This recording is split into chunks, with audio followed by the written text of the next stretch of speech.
Yo, yo, yo. Bonjour. Bonjour. Geek-tastic Cypher voted number 6 in Cult MTL for best podcast In the year 2021. Yo, he's coming to an end, eh? His run, Conan O'Brien. Yeah, It's last. I didn't know that, and I saw a clip with Paul Rudd. Yeah, coming back to do his running gag. Yeah, the Mac and Me clip. That was funny, man. Dude, they've been doing Paul Rudd for 25 years. Can you imagine running a gag for 25 years? And the fact that in the clip he doubles down, he's just like, hey, there was actually another clip that I was going to play that I never played. And it's like, oh, okay, I'm going to play it for you right now because I never got to show you. It's like, oh, yeah, sure. And then he plays it again. He plays the Mac and Me again. And what's funny is I haven't fallen for it myself in a long time. And then that one, I was like, oh, actually, I remember Baby Geniuses. I remember the scene he's talking about. Oh, wow, that would have been a fun. And then he didn't really play that one. So, yeah, that sucks. I thought it was good. I thought it was hilarious that he was just going to keep going with it. It was. The man. Is Conan focusing fully on his podcast now? Is that what it is? From what I understand, he's going to be doing the podcast, and he also has now a variety show with HBO Max that he got tapped to do. So he's going to be sitting down. Yeah. The only thing I find a little sad, though, is, dude, he's about to hit 30 years. He started in 93. If he waits till 2023, he hits the 30, and he's stopping 2 years shy of that. And I'm like, damn, I would like just go at least for 30. So say you like, because he's already the longest running. So set the bar so high that like no one else could go there.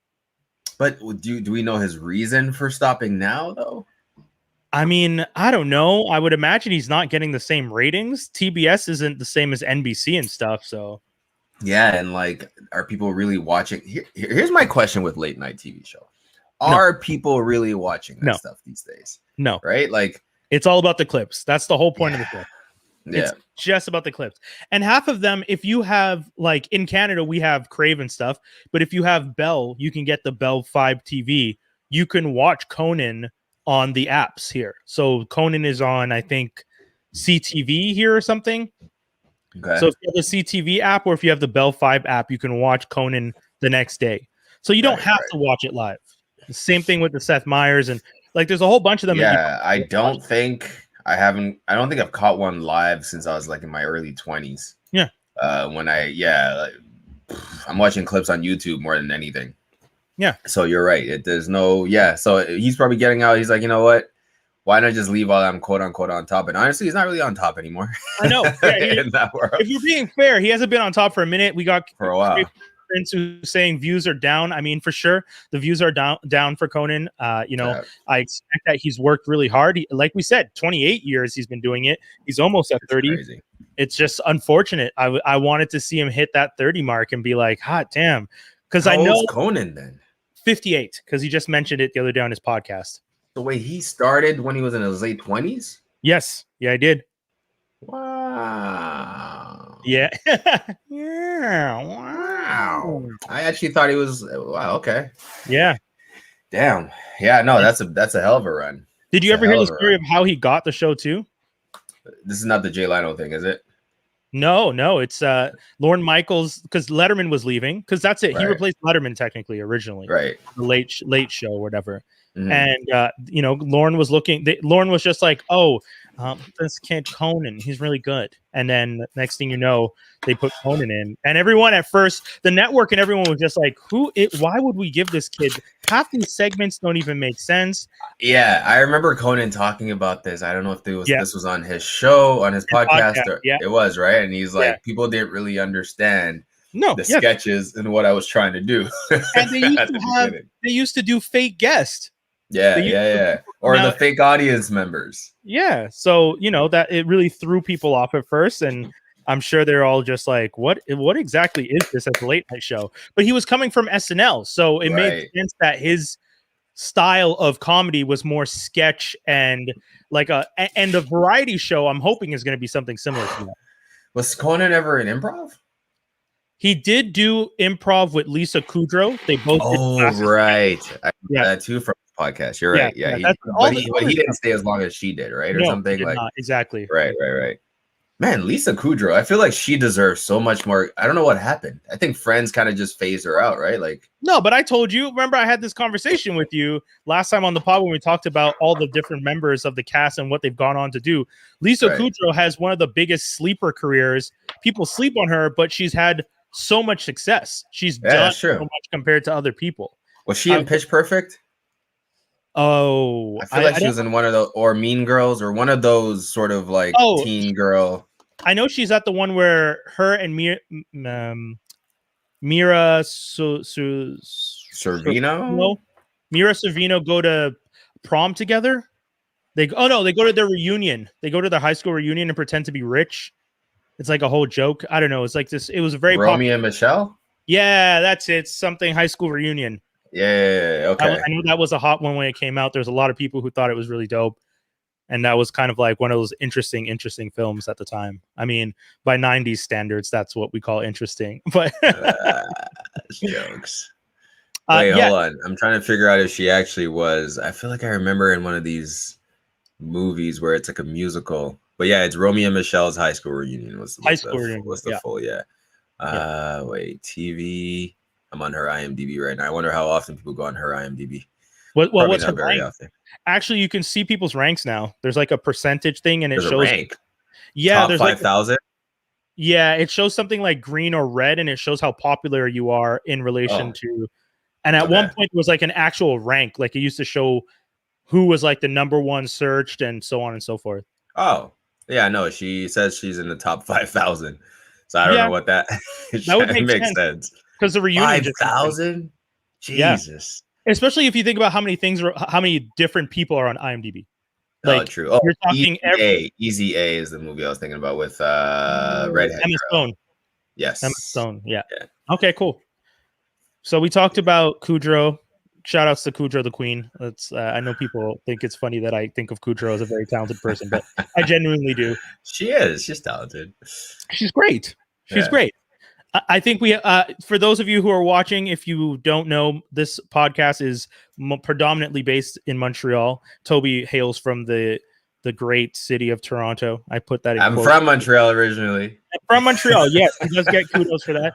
But I feel like we would be remiss if we didn't mention that the Montreal Canadiens won their hockey game, leading the semifinal series 3-2 against the Las Vegas Golden Knights, who had the audacity to put a promo picture of Celine Dion with a Vegas uniform and helmet up at their stadium.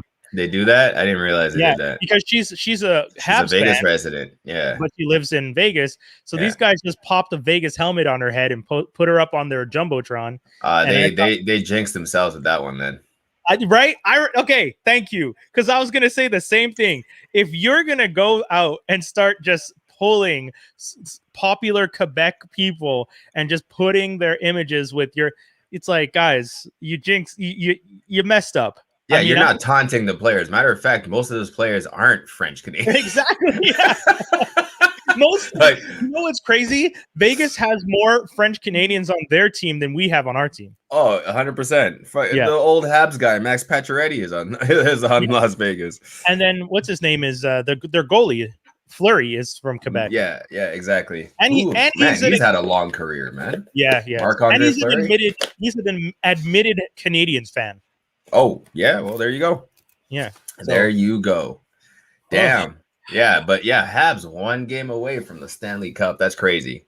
That's actually insane to think about, because I remember when they made it past the first round where I was those years ago. Yeah. Where the whole city went crazy for the first round. Yeah. Ça sent la coupe. Yeah. And Montreal just started burning shit to the ground like we always do. I have a buddy of mine who was telling me, he's just like, man, I can't wait till we have a riot this time. I was like, no, what are you talking about? I don't want a riot, especially not a pandemic riot. So I mean, if they win the cup, though, it's no. See, if they win the cup, it's got to be allowed. No. Hold on, not a riot, but a Toronto level, like when the what's it called? The Raptors won. It was pretty crazy out there. Matter of fact, during the celebration, there was some craziness happening in the crowds at some point. Did you guys destroy property? Might have destroyed a tree or two. No. I like that you said a tree or two, as in like, we knocked down a few trees. See, here's my thing. I think we can celebrate and honor the team more by just being in the streets, marching and celebrating than destroying property. You know what would be crazy? Oh God! What day? If they tam tams? Imagine if the celebration happened in Mont Royal area. Oh just yeah, that whole. Oh my God, that would be crazy. And block off Pine and just party in the streets. No cars, nothing. Just that whole area. That would be amazing. That would be insane. I would totally be down for that. Yeah, I'd be down for that too. I'd come down for that. Maybe we can convince people to do that instead, because I am so scared of them going crazy again and just destroying property. I have a friend who lives close by, and he's from the States. And I remember one year he told me he had to take his plates off his car because when the Habs won, when they were playing, I don't remember what team they were playing, but people kept seeing his car and like throwing stuff at it or whatnot. And he was scared that someone was going to actually break a window or something. So he took his plates off his car because he had US plates for like, I don't know. When it happened, like when they went past the first round. Yeah. Remember last time you were saying when we kind of things started popping off when they went past the first round, he was downtown at the same time, same place. And he was saying that he lives close to the Bell Center. That's the problem. He said people walk around and would just see his plate and throw stuff on his car, throw drinks, all that stuff, and he was worried that they were going to break the windows. So he remember how long ago that was? My buddy was telling me 2014. 2014, because they won. It must be Tampa Bay then. If it was 2014, Lightning, right? Yeah. Okay. Yeah, they looked good that year too. I think they won 2 rounds that year. Yeah, and Lightning are the ones we're possibly going to play. And that team is a headache. Yeah, is a headache. They're strong. Yeah, one of my friends was just like, "Here's hoping the Islanders win." I was just like, "Why?" They're like, "Because they're the easier team." I was like, "Oh, okay." Yeah, I didn't know you want that. Yeah. I didn't even put 2 and 2 together. I was like, "Why are you hoping the Islanders beat?" It's like, "Yeah, they're the easier team to beat." I was like, "Oh, damn, okay." So we'll see. That's the brackets. The brackets matter and the matchups matter, right? So the thing is, I think matchup wise, if the Lightning win, the Lightning may take Habs, but like the way the Habs have been playing to me has been nothing short of a miracle. They're playing pretty cohesive hockey right now. This is one of the most focused teams. Yeah. Like again, in years. Any of you watching this, I'm not going to pretend like I'm the biggest hockey fan. I'm not a fair weather fan. I do love the Habs. I just don't watch religiously because I am like you guys have listened to me say on this podcast. I have an addictive personality when it comes to TV content. If I get into something, I'll go full throttle. Like my buddy keeps telling me, he's just like, man, I remember when we were roommates that year that they were going, you were at the bar with your friends every other night watching the game. Yeah, it's a movement. It's like there's energy. Like people are in different spirits when stuff like this is happening, especially like on a local. Trust me, it's some of the most fun. It was great and environments to be in. Like being in Toronto downtown after every game was insane during that playoff run. So yeah, for sure, you want to be out there supporting with everybody else. Exactly. And trust me, you'll probably never see people in such a good mood on a regular basis than when their team is like doing a deep playoff run. And that's one of the things I remember when I worked at the hospital. The other thing that I loved was seeing that most people were so into watching the game and less fights broke out. Yep. You know, people weren't coming to the hospital because I worked in the ER. We weren't getting as many people coming through. It was actually really cool to see how the finals, that effect it had on the community, that genuinely the city itself gets so happy that people don't fight.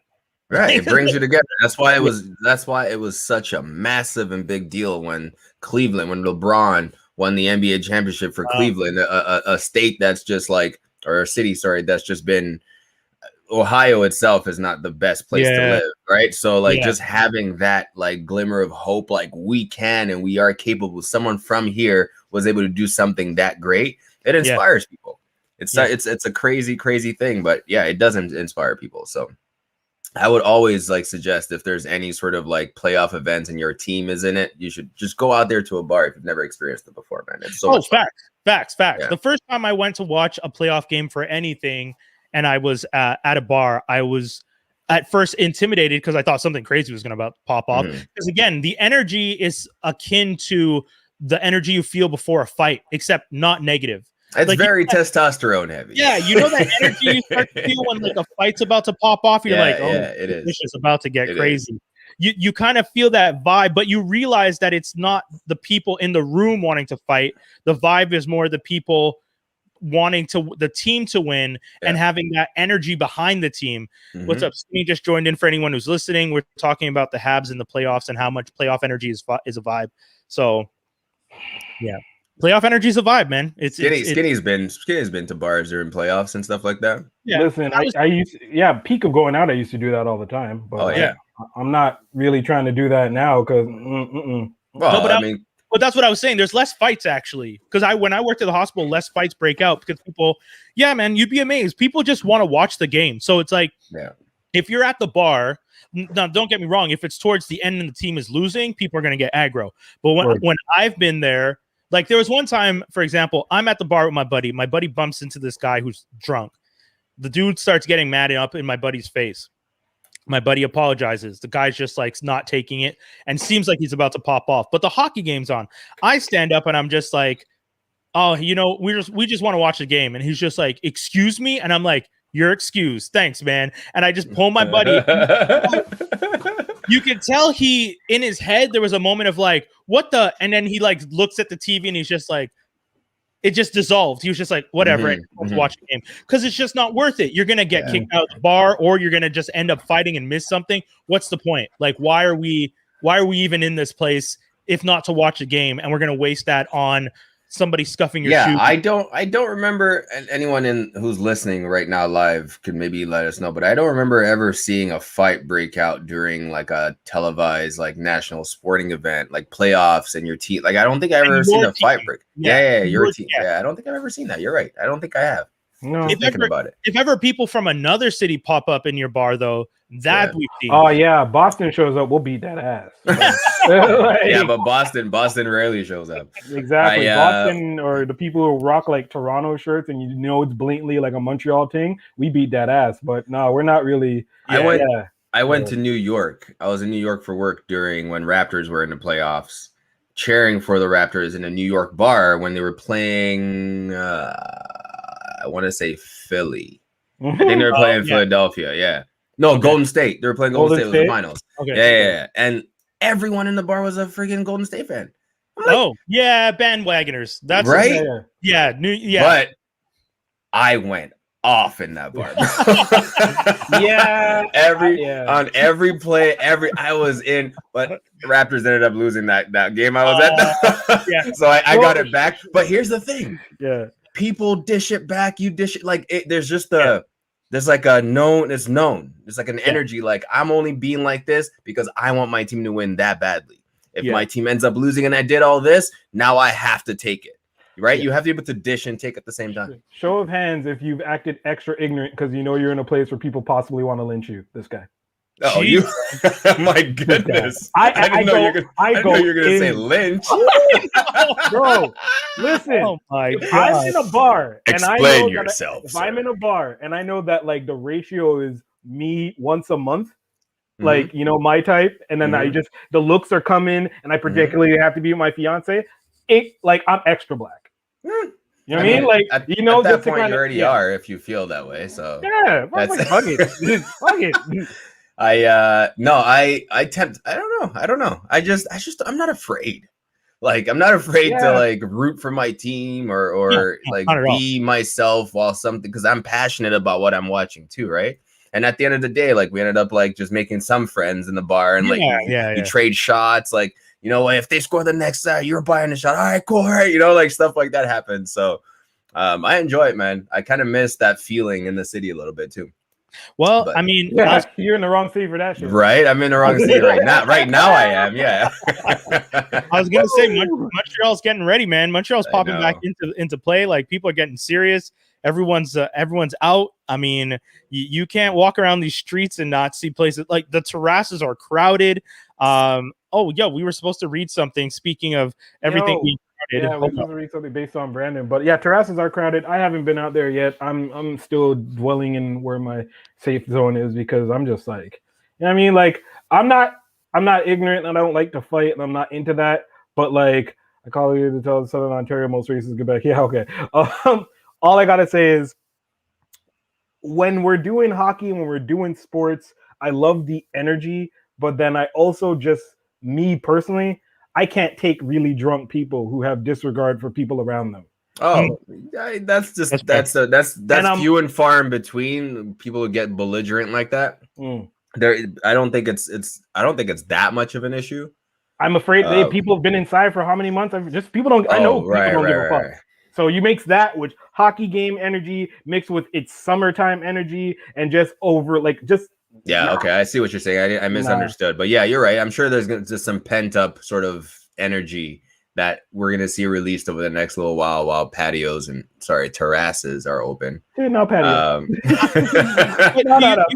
You guys think that energy is gonna be negative? I'm hoping that. I don't think it'll be negative. But there's always a few. There's always the one. Yeah. I mean, I think it's all about just keeping those people in check. I think if the rest of us just like played up, like, yo, you need to calm down because you're not going to take on the whole world, right? Mm-hmm. Like, if you're one dude and the whole bar is celebrating and you're trying to pop off, if all of us are like get together, like, yo, guys, like, I'd be the guy who'd look around to everyone and be like, this guy's about to ruin everyone's night. Can we get him to calm down? Like, don't ruin everyone's night. Like, you know what I'm saying? It would be so simple to not just. This guy is about to ruin everyone's night. No, I feel you though. I feel you. It's kind of okay to call it out like that, actually. Yeah. So we got our buddy Brandon is celebrating his birthday recently. So happy birthday to him. You guys have heard him on the show a number of times. And you mean the number 2 director after Denis Villeneuve? That guy? Yes. Oh, yes. Wow. Okay. Wow. I didn't know. Happy birthday, Mr. Calder. Whose film Dune is going to premiere at TIFF now, if I'm not mistaken. It's 2 weeks after it premieres at Venice, it's going to be at TIFF now. From what Dune? I read. Yeah. Oh wow. It's going to be at TIFF. And then what was the other one that came out that they announced? Oh, Suicide Squad is going to be released at Fantasia Film Festival 2 days before its actual release. Speaking of which. Yeah. Oh, but hold on. Let me read what Brandon. So for Brandon, we asked Brandon because Brandon is actually in Banff, and he said, when I asked him, how did you get to Banff? He said, wasn't very hard, and honestly a little disappointed about how Air Canada handled it. It's like the pandemic didn't exist at all. See, this is my issue. Traveling. He said he continued afterwards because I didn't send all of it, but he said that the airplanes are packed. There's no distancing between people, and they're just living it, man. They're trying to make that money back. So, tickets are cheap right now, guys. Yeah. What's cheap? What's cheap? A flight to Vancouver before would have been like $800 to $1,000 round trip. Yeah, probably a third of that right now. Nigga, all right. Yeah, I might go to Vancouver. So this might be the best time. Before things start ramping up, I would say the next month or so. Probably the best time to plan ahead. I need a baby moon. I need a baby moon vacation because we know I ain't going nowhere. There you go. I'm not going nowhere after this. You should definitely get on Air Canada right now and try to book a flight. Hot damn. 100%. Once we get second vax, then I'm out of here. I'll go somewhere or something. I know a lot of people are just waiting to get their second vax. Yeah, mine was booked for September, but I'm definitely gonna move it up. Did you? Because in Quebec we were allowed to move it up. In Ontario, did you guys get a chance to move them up? Yeah, I think we're allowed to move them up now. Yeah. They also have like these hot spots once in a while that pop up, but like those get crazy packed in no time. In no time. So let's talk a little bit about the vaccine, folks. Let's have a little quick discussion with some of our friends out there who are living this anti-vax life. Oh no, we're okay. All right. I just want to remind people that. I just want to remind people of a few things. For the people who are saying they went too fast, I want to remind you guys that the reason this went faster is, and I'll put it in an analogy. If you have a house and you want to build this house and you build it by yourself, brick by brick, it's going to take you a long ass time, right? Mm-hmm. If you have half the damn contractors in the world building the house gets built in a day. Mm-hmm. Mm-hmm. I'm just trying to point that out to you guys. I want you to realize what I'm talking about. For sure. If one contractor tries to build a house brick by brick, it'll take them a long time. If all the contractors were working together, you get a house built in a day. It could be done. It would be insane. Insane. But it's possible. But some of that stuff would be possible because you would have you'd have groups of people working here to get this part done, groups of people working here to get this part done. You have someone planning all the electrical. Oh, you guys did the plumbing and put down the concrete, and that has to dry. Oh, we're bringing in heaters to dry the concrete. Cool. While you guys do that, make sure you get all the tiles done on this part over here. But it would get done. Guys, also, like, for those, how do you think Captain America got his powers? Like, I'm expecting.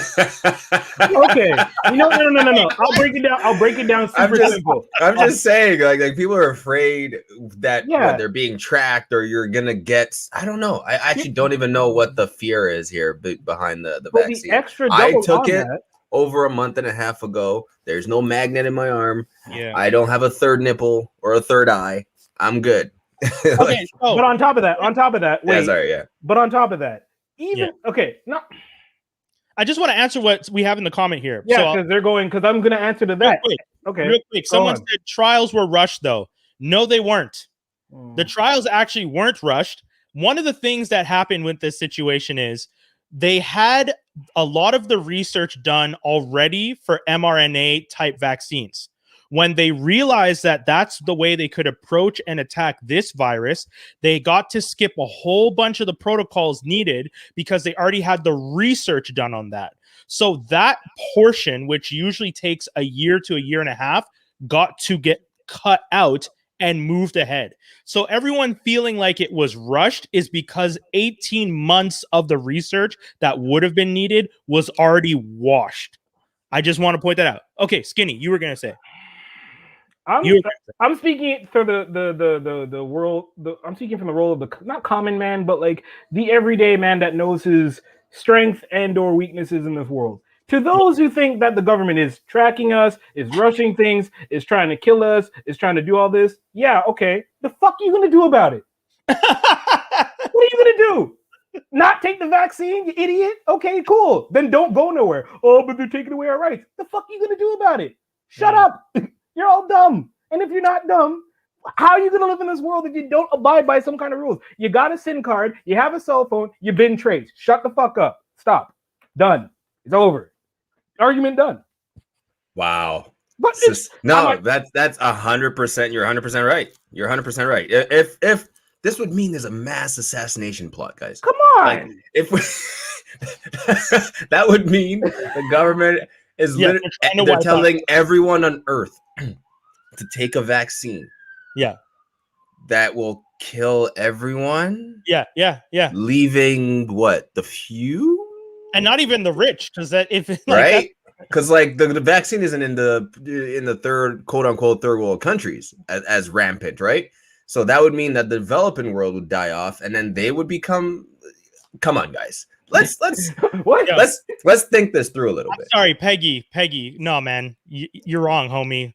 Whether or not you work in agriculture, trust me, I have friends who work in the same field. None of that mentality of the whole because you have multiple people working on it is misguided. You're telling me if I have all the scientists working on something, I can't solve it? We're not talking about curing cancer at a molecular level. I'm talking about a vaccine for a virus that attacks the mRNA. Like, this is a very different thing. Like you got it, homie. If you're in that field, jump on and let's have this discussion, because what you're saying literally doesn't even make sense. If you have one person or you have 100 people doing research on a vaccine for something that is similar to a virus that already existed, because coronavirus already existed. They've been doing research on coronavirus. The fact that everyone started calling the virus coronavirus was wrong, because COVID-19 is from the family, the coronavirus. And you know that if you know that. So come on, homie. Come on. We gotta talk to people like they're smart. We can't be out here talking to people like they don't know what's up.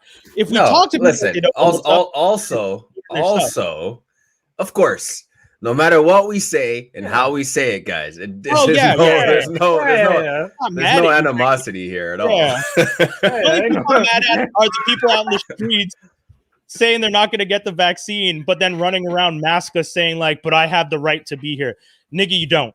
Get your Man, what was I gonna say before you brought up? You have the right to be there, but when you like, here's the thing: if I have the vaccine and these guys have the vaccine, and we don't transmit as easily, and you get sick from us because we don't realize. Let's say it's a day or two, we're carriers and we don't know right off bat. But on Tuesday, I notice I'm feeling sick because once you get the vaccine, you're no longer asymptomatic when you get COVID. That's another thing. You notice you have COVID because your body reacts to it. The antibodies kick into high gear immediately.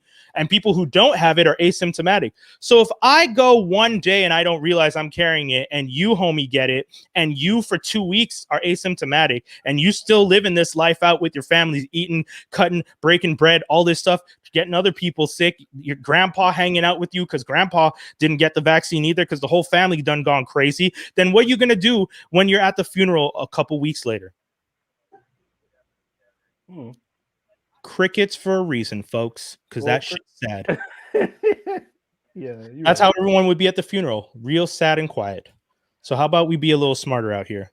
Tell a friend to tell a friend, guys. If you guys don't even want to listen to us, you want to say we're three ignorant motherfuckers on a podcast, by all means, but do the research yourself and do actual research. Don't be going on listening to a bunch of QAnon people. Hell, don't even listen to us on YouTube and don't listen to the next guy on YouTube. Go do your actual research. Try and look up the papers.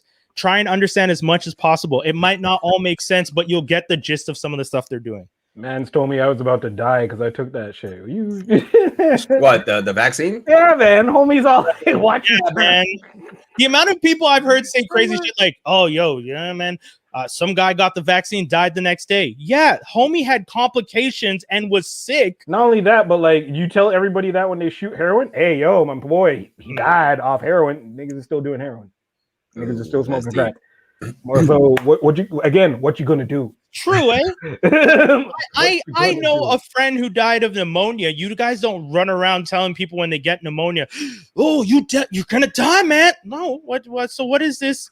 This bag, one guy died from the vaccine. And now the whole attitude is just like, oh, we got to be careful now because this vaccine done killed one. It didn't kill nobody. The man had issues already. Y'all need to learn the science. I'll argue all day with someone who has their high school diploma. But if you're coming at me and I know you ain't finished school, hey, let's talk about that algebra first. Let's solve for X before you come at me talking about vaccines. Oh shit! Okay, that goes to all the rappers on Facebook who are trying to talk. Title. Let's solve for X before we talk vaccines. I mean, yeah, man. Woo. Let's if you educated, come at me all day. Let's change tracks a little bit here. We're gonna go off. Yeah, we're gonna go off on this vaccine talk. I mean, at the very beginning myself, I was a little skeptical, right? Like I'm like, well, you know, let me wait out to see which vaccine actually works before saying which one I'm going to take and stuff like that. So, I mean, on that level for sure. And then reading up and I'm not mad at the people who said I want to take a beat to see how the 3 or 4 main ones go. But to the people who are now like, because these vaccines have been going on for months. So the people it's like, I think I'm gonna wait and see how this guy's baby. It's like, homie, come on now. I convinced an Antiguan who's 68 years of age and a Trinidadian to get this shit done. I feel accomplished. Okay? Yes, done. That's it. Yeah. You know what? It's not even for y'all that we need to convince. It's the older people. Yeah. That's those are the people we want. But yeah, Toby was right. Let's shift gears. Let's talk real quick. We only got like 5 minutes to hit it up, but T-Pain went through 4-year depression after Usher told him, you really fucked up music for real singers. And I would have said, you really fucked up them bitches running around with that herpes, Usher. But damn. You came here to defend T-Pain like that. Yeah. Oh, fuck yeah. I'm defending T-Pain. Okay, hold on. Let's talk this real quick. Let's go. Okay. Let's do this. Usher's not wrong. No. Whoa. I'll say why he's not wrong. You go first. You go first. Sorry. Go ahead. Because before this whole popularization of autotune, people who couldn't sing or belt a tune weren't really music had more substance before that. autotune became a cheat code where you can say anything you want. And someone can go click, click, click, click, click, click, click, and make those anything you said sound on key. Right? Sure. Yeah. Hence mumble rap. Oh, hey. Oh, that's little. Yeah. Okay. That started. This Lil Wayne mixed with your autotune, but yeah, you're right. It started that wave, but then people, obviously the true artists within, realize, well, actually, you don't need to mumble while this. You can actually still say things of substance and use autotune correctly to amplify what you're trying to say. Yeah. Now, Usher saying that he ruined it for real singers, I don't think so. Exactly. Because that's my thing. My thing is more the fact that how do you blame T-Pain for using a tool that T-Pain used? Like, it's not T-Pain's fault that everyone else started using it as well. And Usher used it. Usher telling this man, you ruined it for real singers, but then using it a couple years later on his own songs. Use it on Oh My God. Yeah, what the fuck are you talking about? Anyway. It's like, dude, how are you out here? And the crazy part is, and again, it's more the fact that the friendship, because T-Pain said he was my boy. I mean, I still think he considers him a friend, but he was genuinely hurt by the idea that, like, you're my friend. We make music. I'm proud of what I do. And you, who's been doing this for a minute longer than me, is going to tell me I'm ruining it for people like you and others because what? Yeah, I don't know. I don't know what went behind that or what kind of day Usher was having. How are you gonna wake a man up out of sleep? You gonna wake a man up out of sleep to be like, hey bro, let me talk to you real quick. Let me holler at you. Let me just spit some knowledge at you. Yeah. So like this music thing, like you really fucked it up for real singers. Yeah. I get what he's saying. I know what he's saying. He's saying you fucked up the bag for us real singers because now everyone's getting in on the game. But also, right? You open the floodgates, so all these friggin' people who couldn't even, like I said, belt a tune or hold a chord, are now getting in and grabbing some of that money. But he also made them step their game up a little bit because R&B was coming out here. R&B was coming out here with like not great songs, but like, come on, man, like late 2000s, early, like when Drew Hill came back for the second or third time and they added like a next member and it was just trash. Nah, what was the last great R&B album? Confessions. Okay. Yeah, I was gonna say. Confessions. I was gonna say same thing. But that's why the nigga's mad. That's why he's mad though. Think about it. Listen. Confession came through. Usher's at the top. Peaking. Oh, he was everywhere. Out of nowhere, here comes, and don't even say T-Pain because Akon used autotune too. Ooh, subtle, right? Subtle. That's what I'm saying. Okay, but then most people autotune existed before T-Pain. Right? Of course, people were using it, but just sort of like I sound good, but I could sound better. Yeah. Right? Yeah. Now it's like I sound horrible. Watch me sound good. Like that's what it became after a while.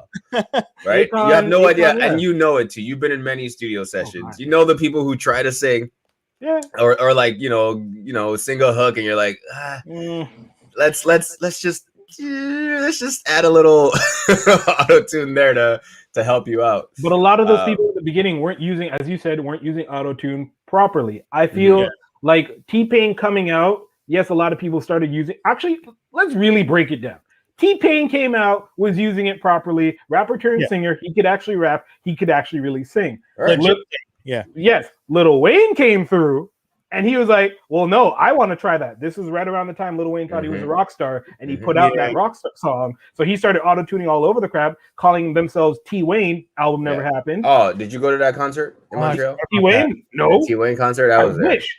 So, and then, long story short, essentially, Lil Wayne birthing a lot of other rappers, and a lot of other rappers who didn't use auto-tune properly. Then Future came through, and Future's first couple shits were bad.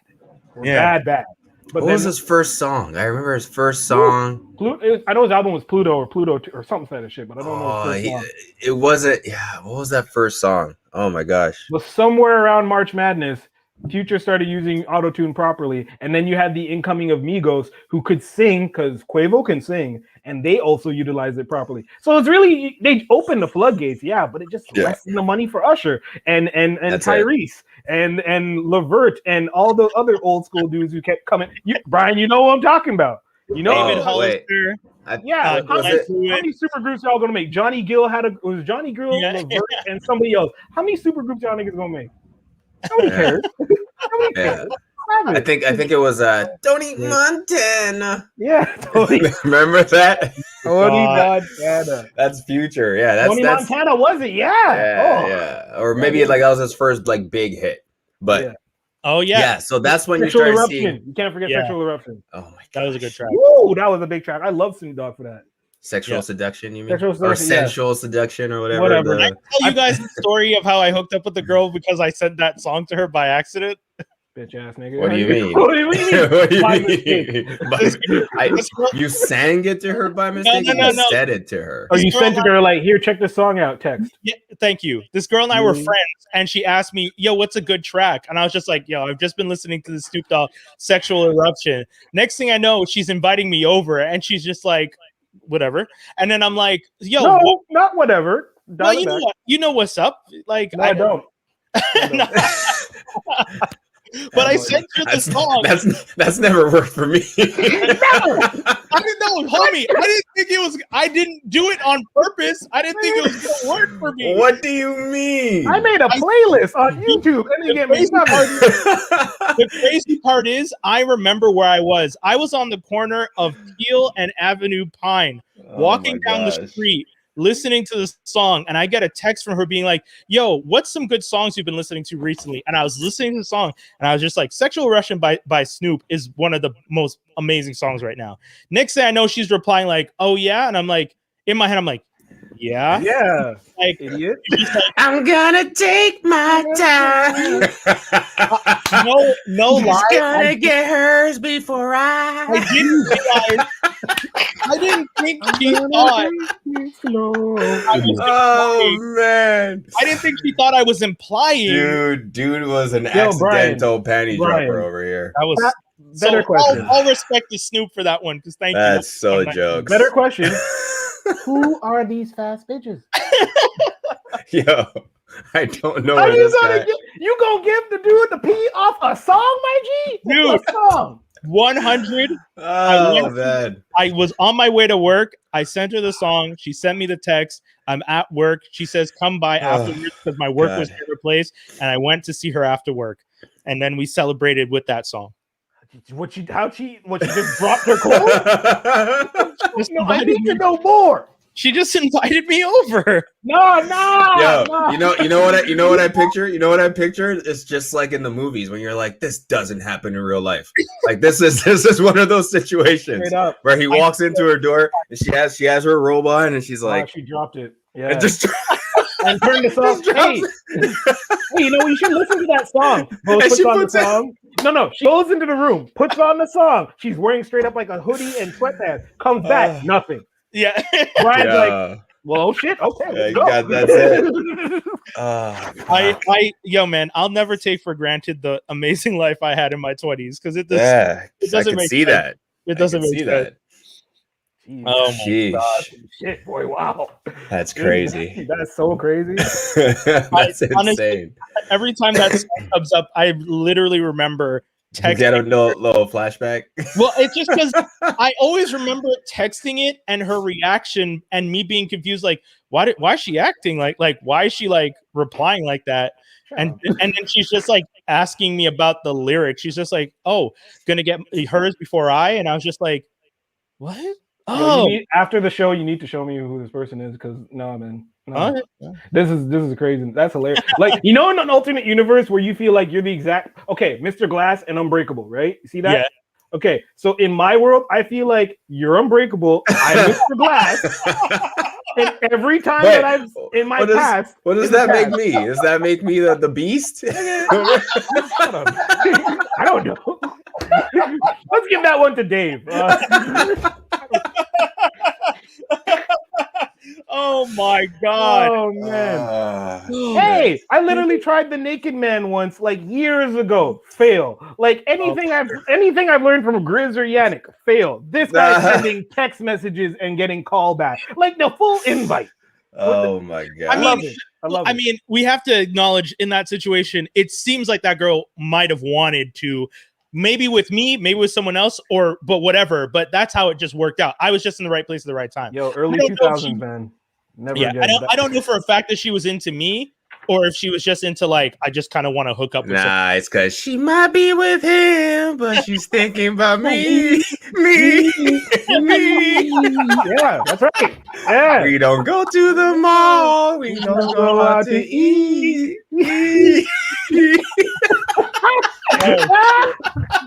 Maybe this episode title is Interrupted. Goddamn. Oh my God, that is a wild story, brother. Lit mode. Wow. Yo, that's great. If there's an equivalent of that now, I want to see someone pull that off today. That can't happen today. You text a girl wrong. What? You text a girl hey the wrong way, and you're getting me too. What do you mean? Hey, what do you mean? Hey, I feel like Tinder led to more stuff like this. Yeah. So, it just made it like if you're on here, exactly. This is the Like if you're texting a girl on Tinder and she asks you for a song, you send sexual eruption. Y'all know what's going on, right? Yeah. There's a difference. When I sent it to that girl as a text, you were pre-Tinder. Well, no. If you're on Tinder and you text her, she says send me a song, and you text her sexual seduction, you're most likely getting ghosted this day and age. Or she'll be like, ew, pervert, done. Ew. Not the kind of song I was looking for. Yep. Like, straight up. Also, if you're talking to a girl on Tinder, she's talking to 9 other niggas while talking to you. Shit. Like, it takes skills. As Cray Prince says, it takes skills. What Tinder did was it removed. Oh, wait. Is Tinder the auto-tune? Yeah. Yo. Is Tinder the auto-tune of the dating game? Yeah. Yes. Straight up. Because before you simplified it. Before you needed skill, and now he was just like, hey. Level playing field. Yeah. That's crazy. She don't know what you look like. It's a picture, my nigga. That's wild. That could have been 15 pounds ago. She don't know. Wow. Yeah, it made everyone think they had some kind of game, I guess, right? I ain't getting no game. I mean, I didn't really use Tinder, to be honest, so I didn't like. Anyway, I wasn't really much for the online dating. You didn't need to. Yeah, I was on Tinder for 2 minutes and I got freaked out. Tinder, plenty of fish. I was on a whole bunch of them, and I was just, dude. I think when I really like found out about it, we were like in Buffalo, and that was probably the worst place to try it out for the first time. It's like you meet up with some Griselda niggas.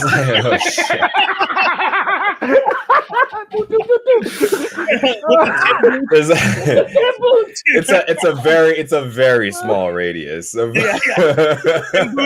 new air fitted. A Carhartt girl. Oh man. Yeah, no. Needless to say, I never went back on after. Holy smokes. That's I watched crazy. the Google movie. I was living at my parents' place, and I met a Tinder person, invited them over. She looked nothing like her picture. We watched that horrible Owen Wilson Google movie. I kicked her from the crib because I was like, nah. The Interns?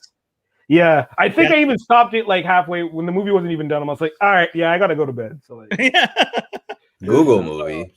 Yeah, The Interns.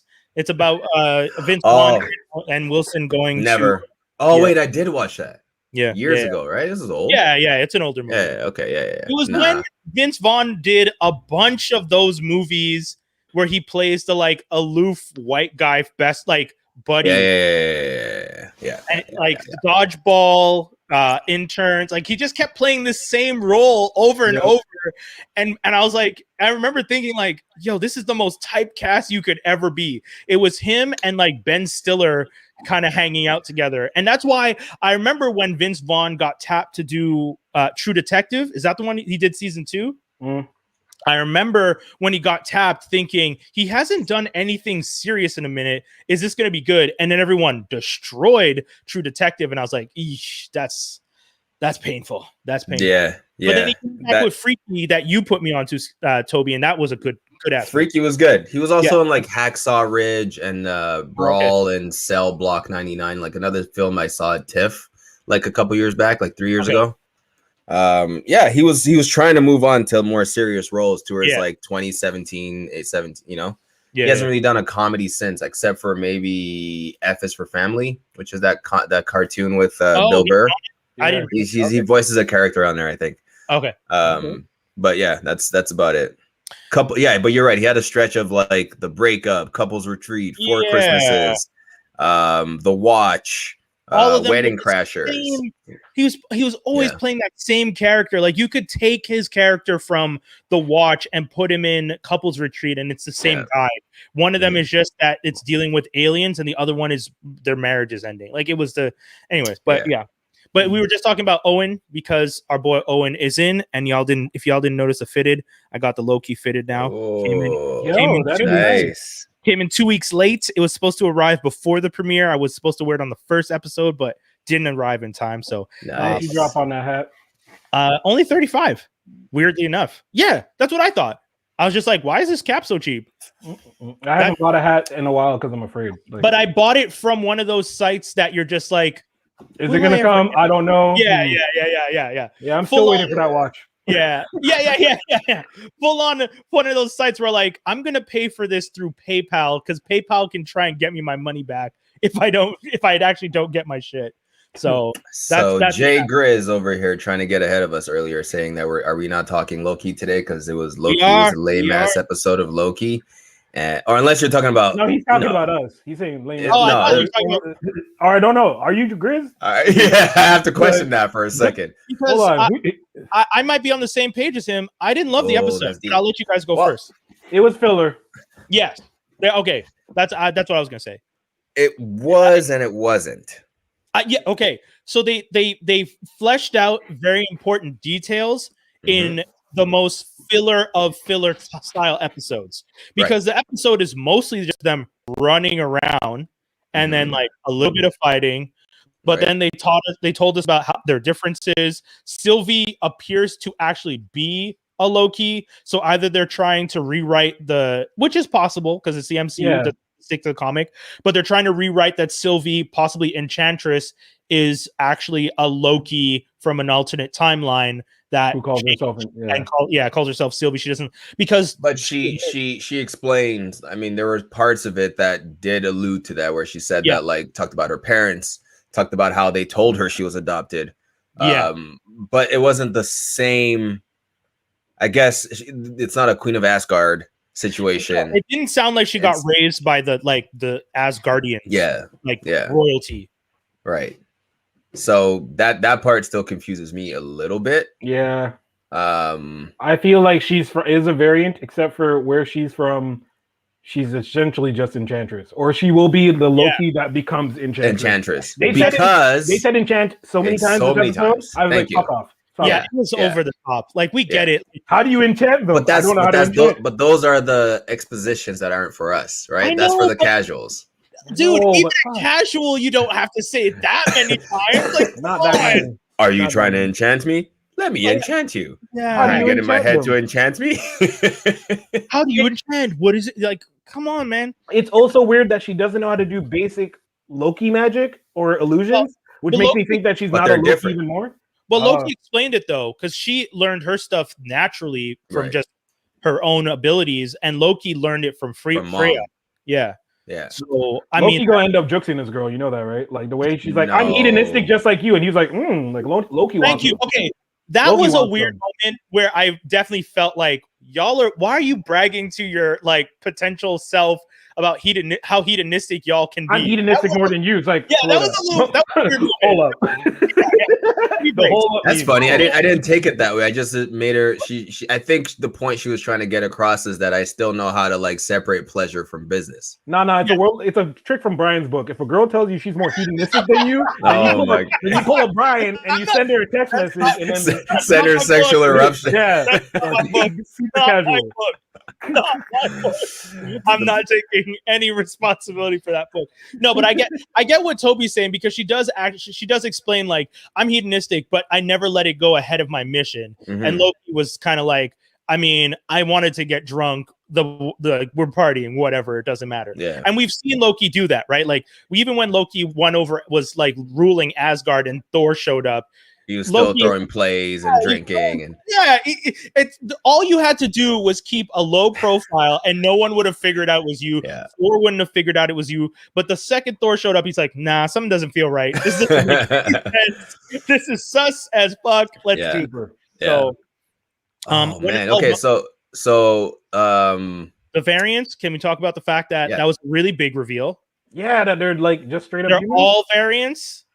That's a huge reveal. Yeah, massive, right? Because you thought they were all like copies and clones and clones and clones, right? The fact that Homeboy didn't know what a fish was, but he's actually a variant who's been brought in, concerns me. Because what did they do to your brain? That because she was inside that girl's head, and she said, "I had to go 100 years deep to get the information I wanted."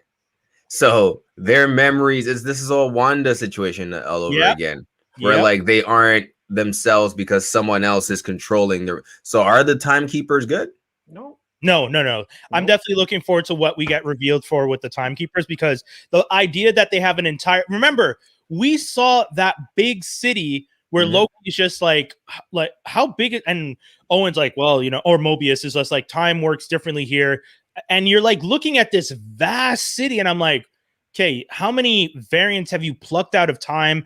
How many people's minds have you messed with? What are all people think they're doing? Like that was pretty telling about what they're actually doing. Them time people are long dead. You know that, right? Yeah. Who, the timekeepers? Yeah, they're long dead. And you think someone else is ruling, like Kang? Like they're not going to show you Kang. They may not even find out who's real ruling, but at the end of this shit, they're going to be like, nah, they're dead. Interesting. So what I did find interesting though.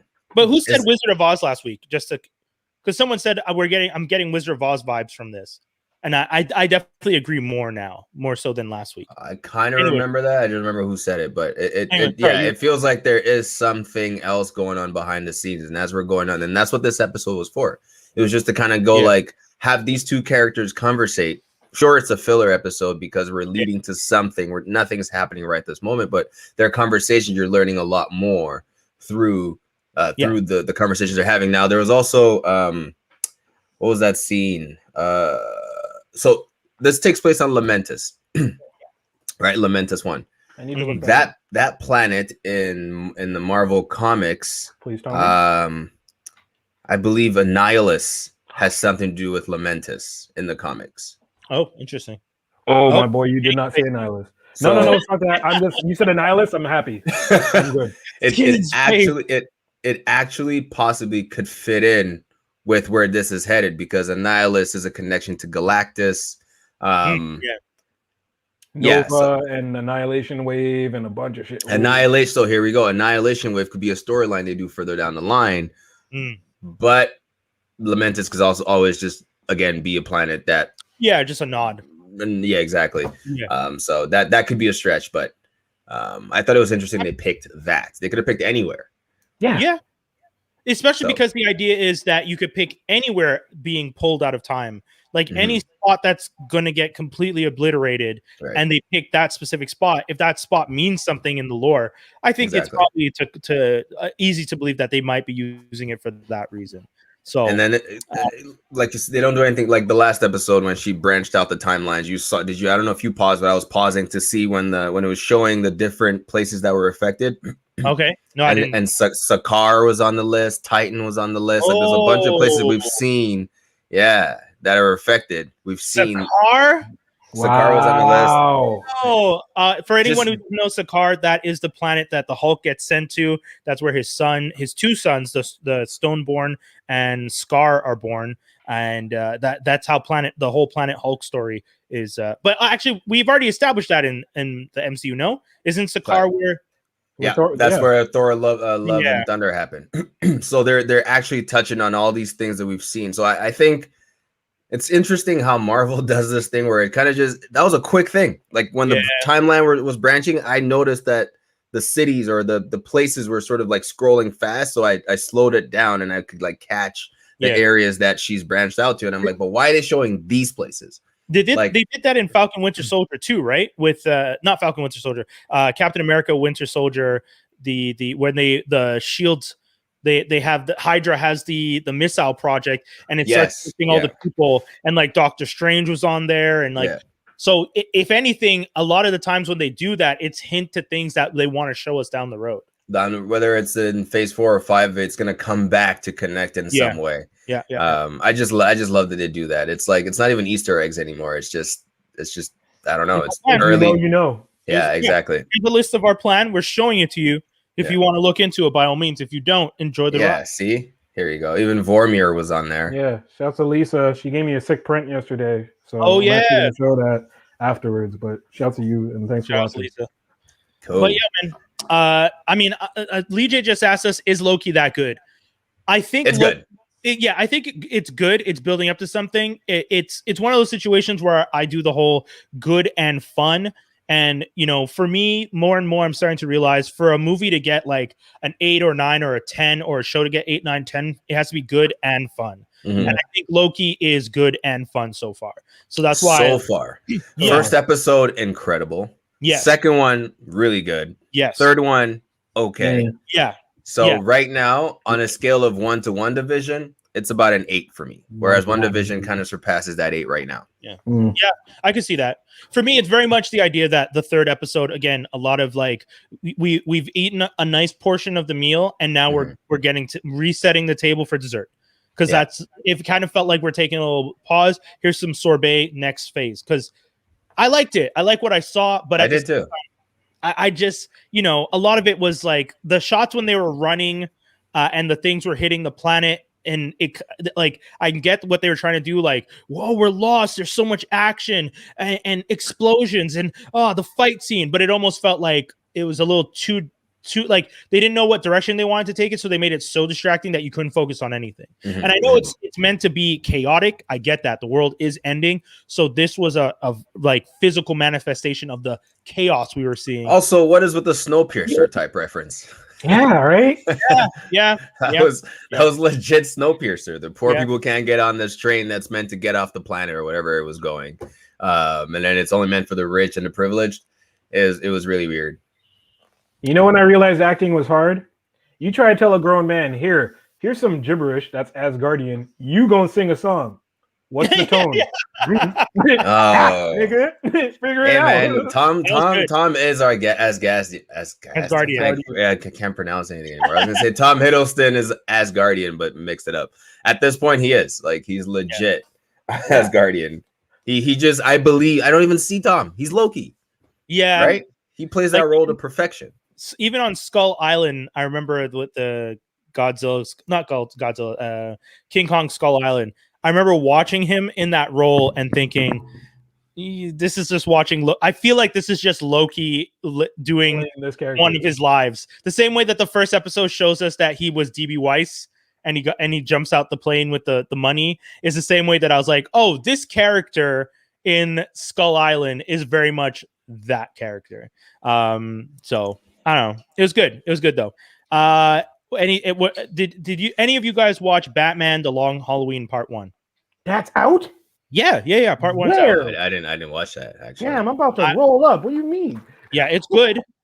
So I'll do a quick review. Solid version of the story. Great action. The Jensen Ackles doing the voice of Bruce Wayne Batman. Naya Rivera doing. Did I pronounce her name right? Naya Rivera, was it? This is one of the last things she did. This was the last thing. The voice she did. Yeah. And dude, it's so sad. Like her passing is sad and everything. And they dedicated it to her at the end. But it was also sad because she does an amazing Selena Kyle. She does a really good job. Like the whole swagger and like kind of like I'm a sexy bitch and I know it, but also combined with like when she needed to be caring. Like there's a scene where her and Bruce are at the front of a ship. I don't know what the fuck that's called in boat terms for all you nautical weirdos. But if you're on the stern of a ship, the port, I don't know. But they're at the front of the ship and they're talking, and you can tell she knows and she cares. And she's talking to him, and there's like a really nice moment between them. And I was just like, oh, okay. She was sassy like 10 minutes ago in a fight scene, but then when she had to really care and really show she was like a caring person, she was able to flip it up, and she did a great job with it. So I would recommend. I recommend people check it out. It was good. And this movie takes place in the new DC world, biddy ba biba. Honestly, I've given up trying to understand the timeline they're working with. It does not just feel like it's all confusing. Let me I'll break it down for you. Everything resets except for Batman. Yeah, well, with Jensen Ackles doing the voice, and also this feels like a Batman year one, because he, like, Batman himself in this movie says, I need to be a better detective, because he's not a good detective. Oh. He, like, full on makes mistakes. And I was just like, whoa, this is so weird to watch. You suck. Interesting. Yeah. He's not a good detective. He makes mistakes. He calls out the wrong person for something. It turns into a fight. Like, it was interesting to watch. It was interesting to watch. But I recommend it. People check it out. If you like Batman, it's another great piece to Batman's lore. I know. Man, a friend of mine sent me an advanced copy of A Quiet Place too. Oh, hashtag jealous. I've been wanting to watch it, and I still I'm toying with the idea of going to see it in theaters here in Montreal, because we now have a VIP theater just up the street from me. I would have preferred to see it in theaters, just based on the kind of movie it is.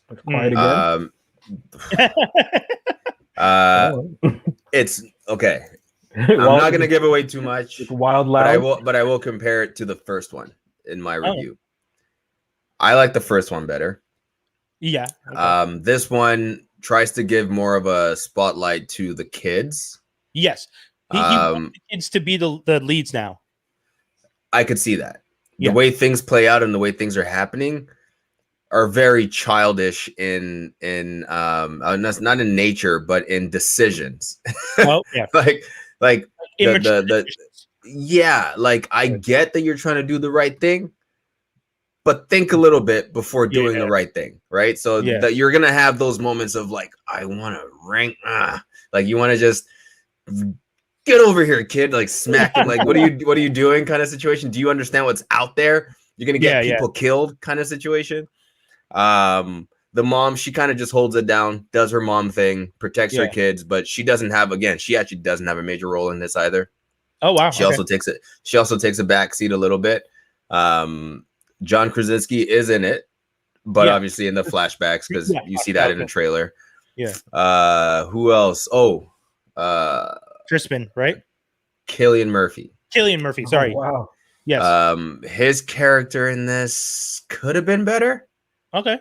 In my opinion, they could have given him more of a. They were trying to make him, that like weathered, worn, lost my whole family. Yeah. And now like this new family came to me and they're gonna show me the light and like I should have hope again, kind of situation. But I didn't buy it as much as I should have. Okay. I didn't buy his turn as much as I should have. They've already tapped. Krasinski already tapped the director for the third film, so because the way and the ending made me mad. Why the aliens aren't dead? I'm gonna read that shit live. I actually don't even think it's about the aliens dying anymore. I think it's about finding a way to coexist with them there. Oh, interesting. Oh, okay. And they try to distract. They show you a way people are doing that also. Okay. In this new world, and it makes sense how. And then obviously there's a moment of like, oh man, this whole thing might actually not work out, but then it potentially does, but then maybe it doesn't, because the way it ends. Once you guys have seen it, we'll talk about it. It pissed me off. Okay. Well, I would recommend you watch it. It is a good sequel, not better than the first, but it is a good follow-up to the series. Okay. I gotta watch it first still. Yeah, you should. Yeah, really? The first Y'all told me about it, and I was just like, "This sounds crazy as shit." I'm not watching it. Yeah. No, the first one is insane, solely based off of right off the bat, the little kid. Oh my god, so unexpected. Oh my god, was so unexpected. Oh my god. Oh my god. Yeah, I was so mad at some of the stuff in the first one. I was just like, God damn it. Anyways, okay. What else we got here? So you got Lupin on the list. Did you watch it yet? I watched it. I didn't love it. Again, another situation where the first was better. The first part I find was better. This part, I feel like they rushed so much. It felt rushed. Yeah, it felt rushed. It felt very rushed in terms of like, in the first one, the cops are chasing him. He's this mysterious character. And within the first freaking 10 minutes of this season, everybody knows who he is. Yep. This is not even a spoiler. He's He's outed like Spider-Man was outed. Yeah. In the last movie. and so, my favorite episode of the season was him and his buddy in the catacombs kind of walking around, and the nod to the fact that they got the map to the catacombs 30 years ago from the lady, and then they give the lady back the map 30 years later. They promised to give it back to her. Like, stuff like that was funny. Yeah. But ultimately, I was just like, oh, okay, this is it. And like the son kept getting like, I'm like, yo, what is your son is not smart. Like the son doesn't try and do anything. No survival instincts whatsoever. Nothing. It's just the son for someone who reads so much Lupin, knows so much about it. He is not as inquisitive and as sharp as his pops. Let's put it that way. He's not. The mom pissed me off a lot. Yes. She made some stupid choices in the second part. But I mean, Omar Sy, at the end of the day, like he's, you can't take his acting is great as Lupin. Yeah. My favorite character, I think, this season has to be, I guess, the detective, the same one from the last season. Yeah, the one who kind of always figured it out. But like this Gaminash or something. Like he gave him a nickname. Oh, he gave him a nickname from the book. Yeah. Ganimard. Yeah, he was good, and I think this whole season was just him. Like every time something happens, he's like, yeah. But I also don't like. He seemed to be up on the ball last season, but then this season, when everyone was being corrupt, he couldn't see any of it. He needed it to all be spelt out for him, and that's one thing that bothered me a little bit. Like when they're telling him, "Bring the kid to spot X." You didn't think for a second that was super suspicious? Super sketch. Like, dude, this kid should not be brought to a random hotel. First of all, you have the child.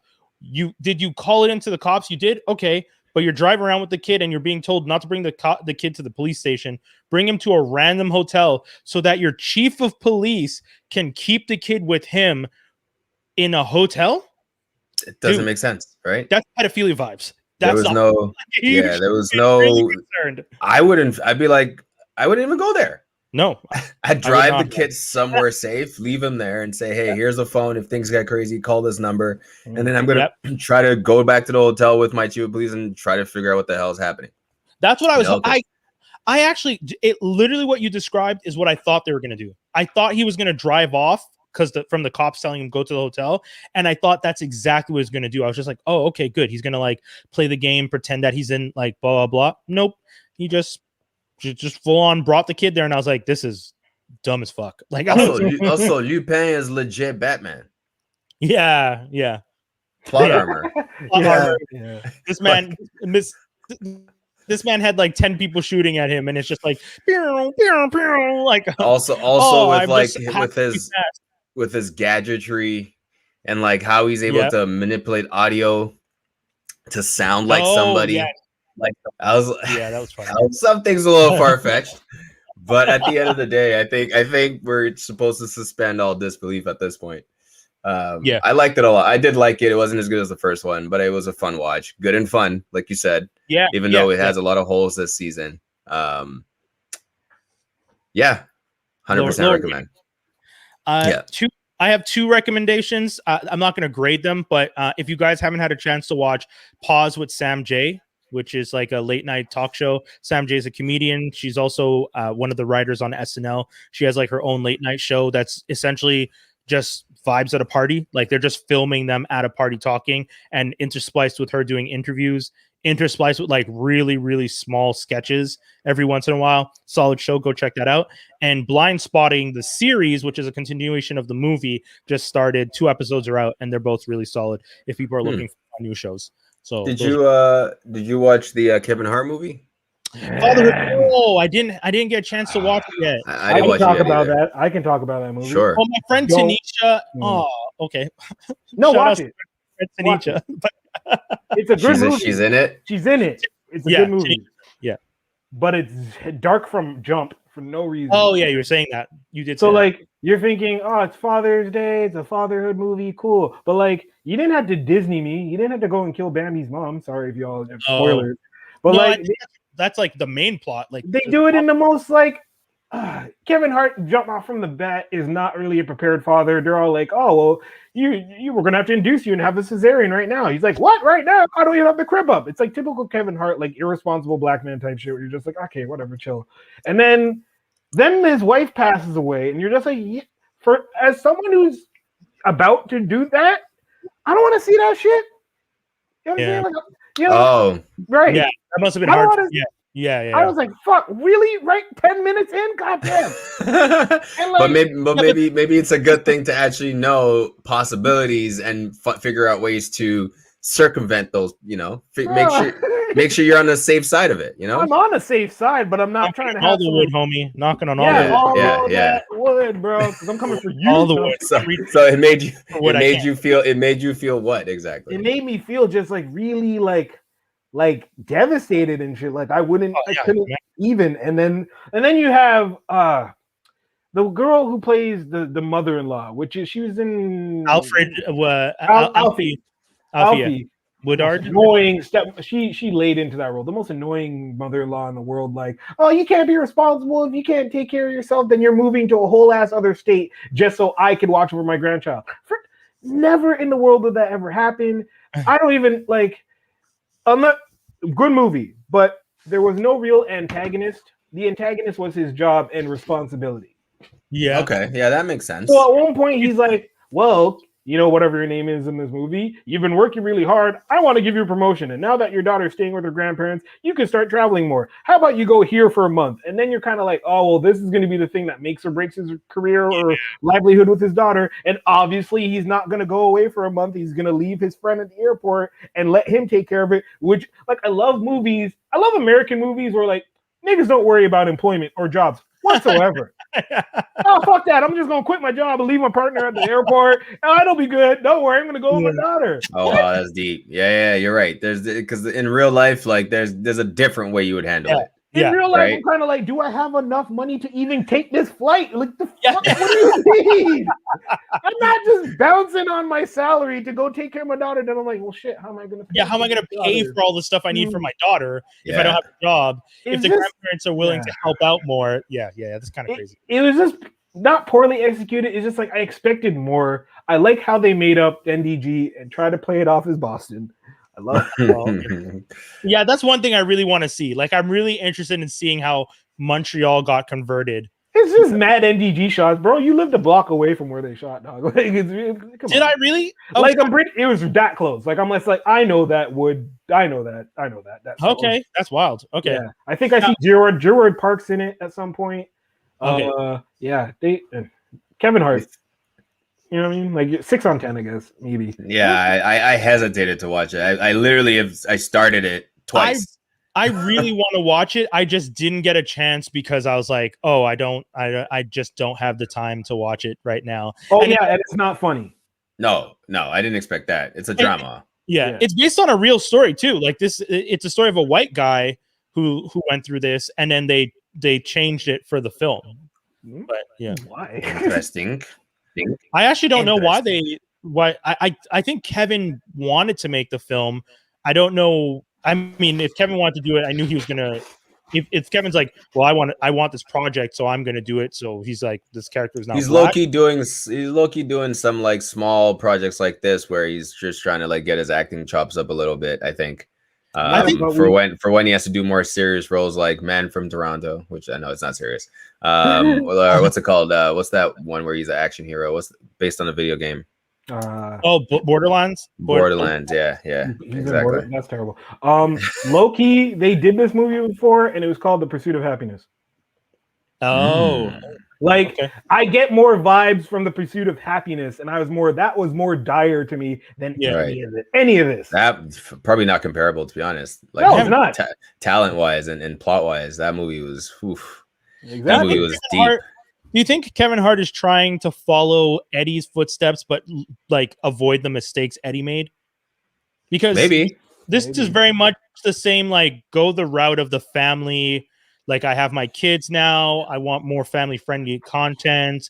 You know, Fatherhood is going to be one of those examples. I did the Jumanji movies. I'm more of the. What's the other one he did? Speaking of Omar Sy, He did the English version of Ankle with Bryan Cranston. Yeah, I don't remember. I forget what it's called. I just saw that recently, actually, and it wasn't bad.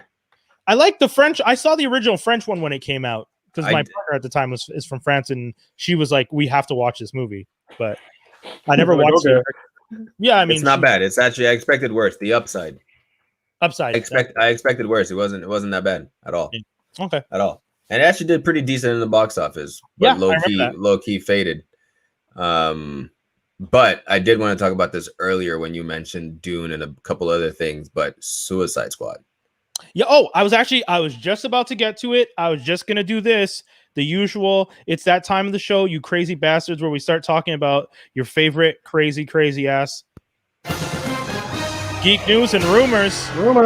Suicide Squad and G.I. Joe trailers. Let's talk about G.I. Joe trailer came out. If you haven't watched it, Skinny, you do your usual watch. It's like it's behind the mask. Oh, you don't even want to? Yeah, honestly, when I get to my points, you'll probably even want to less. But yeah, G.I. Joe or Snake Eyes. Sorry, Snake Eyes. Okay. But essentially, Scarlet's in it. Baroness is in it. It's a G.I. Vipers are in it. It's a G.I. Joe. Yeah, it's a G.I. Joe fucking movie. Like, let's not pretend like as if we don't know what you're trying to do. You're just taking the most popular character the same way that you did Hobbs and Shaw. And you're like, oh, you can take characters out and do movies separately. Okay, let's. We did Wolverine Origins. We did this origin. We did that origin. Let's just take Snake Eyes. How'd they bring back Han? But I won't even get into that. Anyways, yeah, we'll get to that. But yeah, Suicide Squad, new trailer. I gotta ask you guys. The beginning of the trailer, no, not. I mean, they gave away as much as these trailers give away nowadays, where it's like, this is the entire plot of the film. It's like, the fact that we know who the bad guy is, or that they fight Star. It's just like, I would have rather not known that Starro was who they fight. Yeah, why they even show that so early? That was such a that would have been. They literally mentioned the plot, the mission, everything. Everything was given away in this trailer. Yeah. So, and it is still the same plot device on our Deadshot. Thank you. I got so mad at that. So it is a reboot. It's a realignment. Thank you. That's motherfucker, right nail on the head. It's a realignment. That's exactly what it is.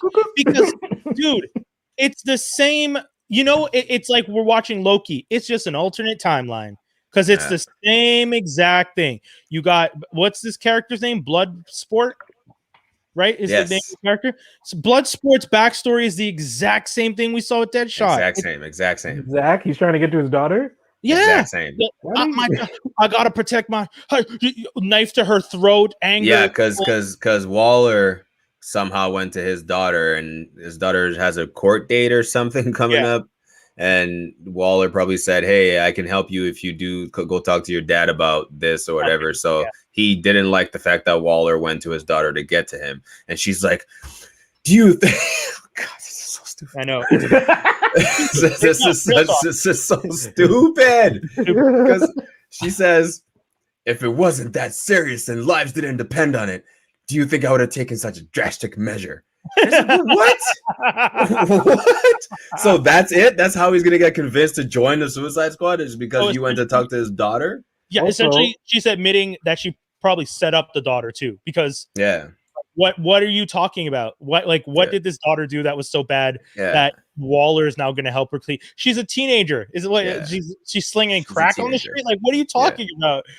It was dumb. It didn't really do it for me. It just all right. And then John Cena's character is dumb as fuck. Oh my God. It was painful watching him play the idiot. Like when he's like raising his hands to like take notes, I was like, they're in a pretty much a university class, let's put it this way. Like and they're listening to auditorium, listen to a lecture from whoever it is that's giving them the whole lowdown on the mission. Yeah. And they mentioned Starfish a few times, Project Starfish. And he raises his hand at the end of it and goes, Starfish is slang for butthole. Yeah. Are there going to be any buttholes on it? And you're like, what? Yeah, Skinny, this is a real question he asked in the trailer. Yeah. And that's my thing. I get that you guys are trying to be comedic with it, but it wasn't funny. It wasn't funny. It wasn't interesting. It wasn't. Hey, James Gunn, why did you rack up a whole bunch of villains just to show us a whole bunch of villains, knowing that you're going to kill them in the first 10 minutes? Oh, they even say in the trailer they're dying. Yeah, they're dying to save 2 hours. Yeah, that's the joke, right? How many people can we kill in 2 hours? Yeah, no, but we know who they're not killing. Harley, Shark, King Shark's not going. Polka Dot Man, because everybody wants Polka Dot Man to die, so they're not going to kill him. Deadshot replacement. No, he's gonna die. He's gonna die because in the trailer, there's literally a scene where he's like surrounded and he yells out, "I am a hero!" Yeah, and like starts throwing dots all over the place. I'm like, this feels like one of those. His last stand. Yeah. Oh man. So that leaves us with Harley, King Shark, Deadshot 2, and Boomerang. And Boomerang. Yo, King Shark. For some reason, the more I see him in these trailers, the less I like him. But we got this info. Remember when we had Ari on the show and we talked about this stuff at DC Fandom? Right. She pointed out that like if they're working on the video game and these are the characters you have in the video game, don't expect them to kill these characters off in a movie. It won't make sense. It's and she's right. Yeah. So which action kill a lot of people. Yeah, which action figure and which toys and which action figures, which video games and which comics are you going to focus on? We're all going to see it start to bubble up. And Harley Quinn isn't going anywhere. They just put out a King Shark Build-A-Figure. Exactly. Oh, there you go. I think the best scene in the trailer was a scene that even flashed past was when dude was turning into Weasel, and everybody was like scared that he was turning into a werewolf on the plane. Oh, I was like, oh, okay, cool. I could see that. That's kind of funny. I thought he was already a weasel. Doesn't he always look like a weasel? It looked like he was transforming the way they played it out in a trailer. So this movie, man. Anyways, so Jay Gers is so funny. And he killed 27 children. Who? The Weasel. What? That's why he's there. They tell one of the characters, he's just like, yo, you guys got me sitting next to a werewolf. And then what's his name's like, no, he's a weasel. He's not, don't worry, he's not a danger. And then he goes, actually, he killed 27 children. So he's boom, next scene. And then they cut to the next scene. Yeah.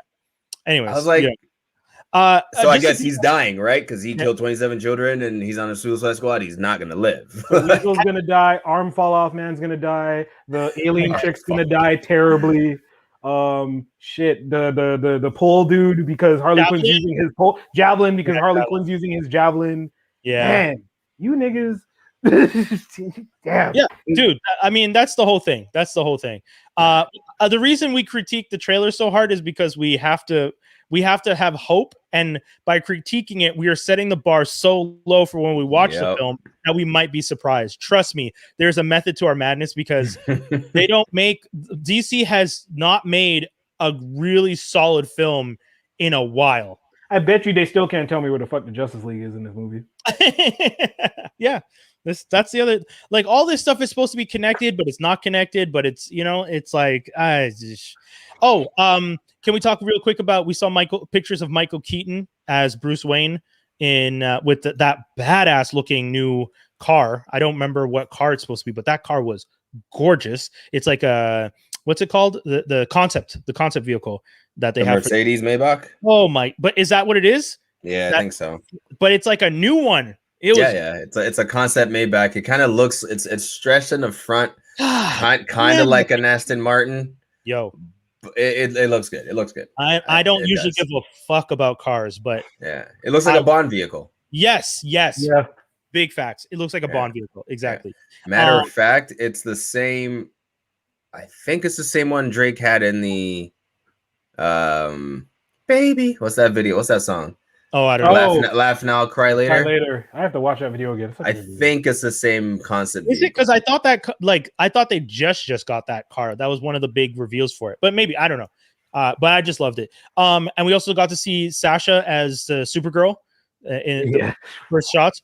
I mean, she looks sharp though. But the costume is horrible, dude. Yeah, you guys don't like the costume? The costume's horrible. I actually like the costume. Okay, I mean that's fair. Also, why is it the tone? Is it the two-tone or what? Like, no, it just doesn't look like it fits well.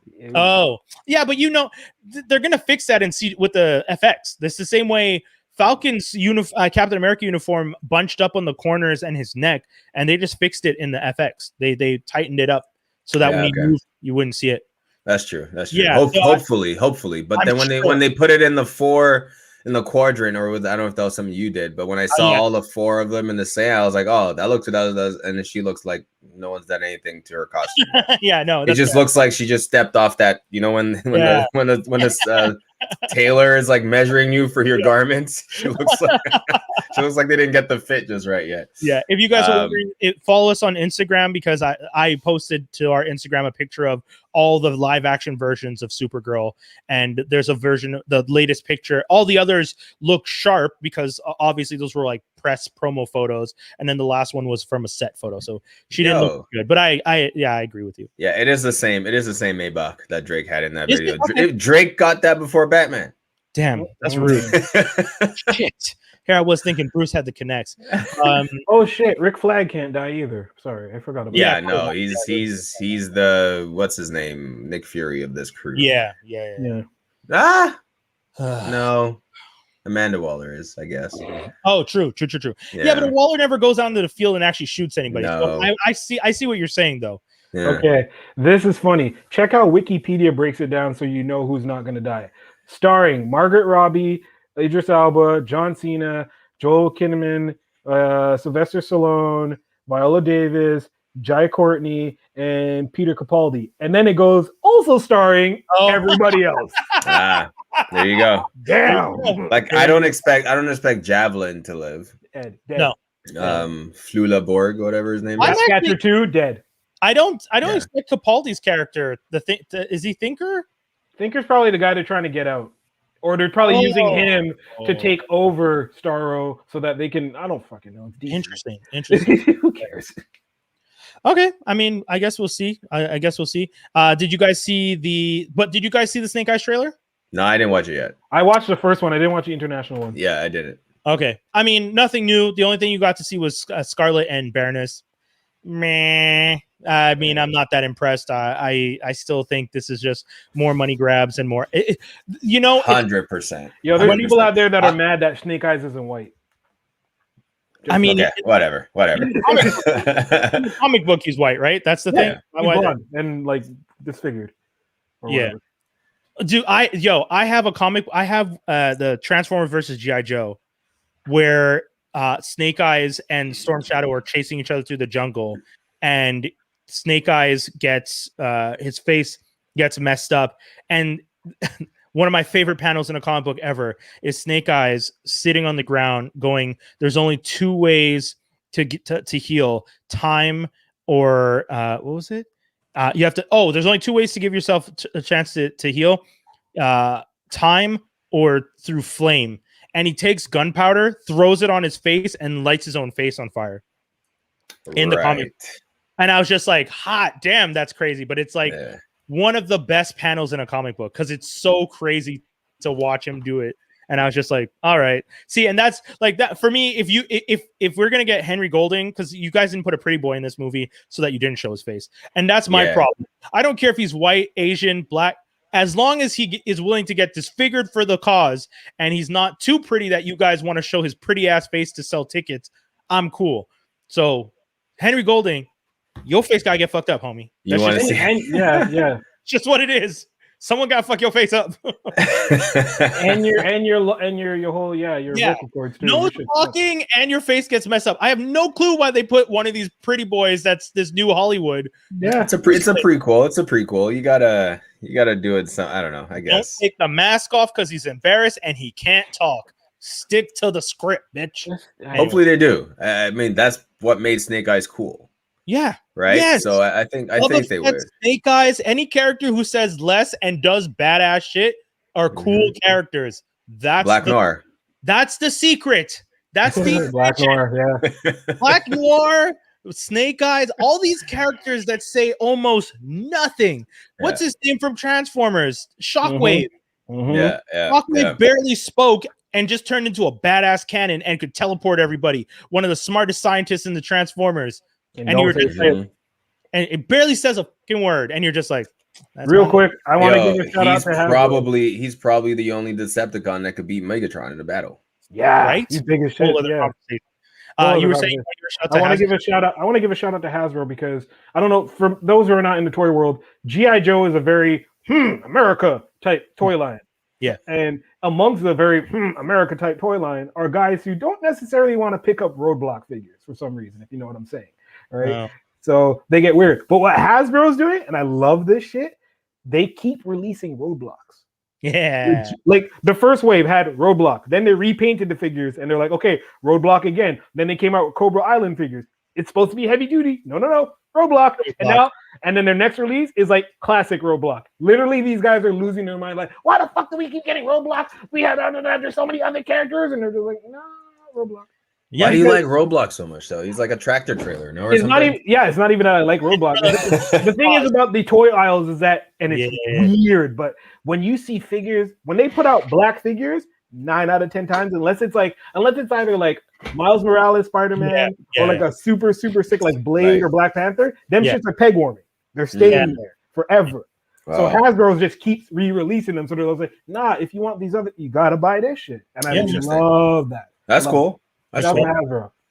Hasbro. Also shouts at Hasbro because what Grizz said at the bottom. Yeah, Transformers: Rise of the Beast. I don't understand what they're gonna do with this. I don't know if they're gonna do. I don't think they're gonna do it. Everyone's losing their mind. I hope they don't do that. The fact that they announce it as like the style of Bayverse with the heart of Bumblebee, I was like, nope, lost me. I don't want the style of Bayverse anything. Give me a G1 Optimus Prime or stop. Just stop. Peter Cullen's coming back. Cool. Then put him in a G1 Optimus. Give me that. That's all we ever wanted. You gave it to us for 2 seconds in the Bumblebee movie. But we saw that movie. We saw Transformers the movie. You cannot beat Transformers the movie. Not like the Bay one. I mean the cartoon. The 80s. Yeah. 80s. So if you make a G1 movie, you're essentially making like how many times are you going to talk about the war on Cybertron? Yeah, true. I'm tired of it. I don't care. This movie's going to be set in 94. But my biggest issue is that like, why do we need the humans here? We don't. Yeah, I mean, it's gonna be the same. It's gonna be the same concept with the military dude and then scientist trying to help the Autobots. Not the Autobots, but the Maximals. The Maximals and the what are the Predacons? No. Predacons. Yeah, Predacons. The Terracons are another. But Terracons are going to be in, and Scourge is going to be the villain. They were saying. Oh, they legit plotted this out already. Yeah. There's a whole bunch of information out. Oh God. Oh jeez. No. We don't need the humans then. I'm annoyed at the human factor. You don't when it comes to the Transformers movie. I am excited to see what Anthony Ramos is playing the military character again, the same one that Mark Wahlberg played, and Tyrese before him, and Duhamel, and it's the same. They keep bringing these military guys. It's not necessary because then it becomes the same story every time once you do that. Yeah. Right? Man. But I am excited to see what they make him look like though, because I really loved Beast Wars when I was a kid. That was if I had to pick my favorite era of Transformers. Oh, really? Yeah, because I didn't grow up with the ones you guys like. I'm actually kind of with Toby. I didn't fuck with Generation 1. Like that was kind of before my time in a way. That's fair. Yeah. Right? But when I started really getting into it was the Maximals and the Predacons and Waspinator was, I don't know why I really liked Waspinator was the best. He was the best. He had the best story arc in that whole entire show. Yo, they didn't. The thing is about YTV, they didn't even tell like that. I didn't realize Beasties because I'm Beasties. It ain't Beasties. Exactly. I didn't realize Beasties was Transformers until like episode 3. Because then it would just be like Beasties real quick, and you're like, oh, but later you realize it says Beasties Transformers. And you're like, But that shit was hard, man. Man. Rhino, like Rhinox was the shit. Rhinox, And then when like he didn't pull out his gun until season 3, and then when he did, he was a pacifist. He was pretty much a pacifist, right? The whole time. He's supposedly going to be in the movie too. Dope. That's pretty sick. I like that. How are they going to do it? If they do it well, okay. Yeah. Doesn't what's her name and Cheetah fall in love too? No, it's a Tigertron and Airazor. Yes. Oh my God. Oh, Airazor. That's the other person. Yeah. So they might be going with a lot of these. They listed a few, Jesus, but I don't think we're getting as many as everyone thinks. And How many were there on them on Maximals? Like 8 by the end of it, 5 at the beginning of season 1. No, it was more than that, because then you had the ones that were still coming out of this. They were still trying to find. Like they were still wake up. Yeah. Cheetor, Rat Trap, Rhinox, Optimus, Dinobot from the Predacons. Then later Tigertron, Air Razor. Then when Transmetal came, they died, became Tiger Hawk. Then there was... Oh, that was so sick, though. I remember that toy. Yes, Tiger Hawk. Oh, my God. That was my favorite. Okay, so I didn't really collect toys, but that Tiger Hawk toy, bro? Tiger Hawk was hard. Yo. Silverbolt was annoying as shit. I did not like Silverbolt. Yeah. Black Arachnia is technically supposed to be good, but she was bad. So was Tarantula. She walked the line. She walked the line. Yeah, you know what I mean? Yeah. Shit. Who else was there? There was that guy who was like kind of like Wheeljack, but not Wheeljack. He was like the Manta Ray. He kept going after Rampage. What was his name? Shit. Oh. Death Guard? Yes. Yeah, Jake just wrote it. I'm excited to see how this looks. Yeah. I'm actually excited to see how it looks, because if you go back and watch Beast Wars now, you might. No, man. If we thought Reboot was bad. For the time, though, it was like ahead of the curve. Like they were doing things no one else had ever done. So I'm excited. I mean, I don't love the idea, but I'm still willing to watch it. I mean, I'm a Transformers fan. I was going to watch it no matter what, but whatever.